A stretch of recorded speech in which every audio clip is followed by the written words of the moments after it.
Parang ganito yung lasa niya.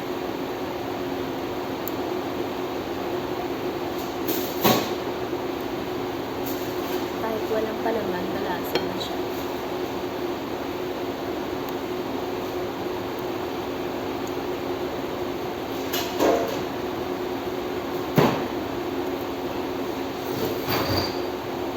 Hindi ko ng tadbay, sakto lang.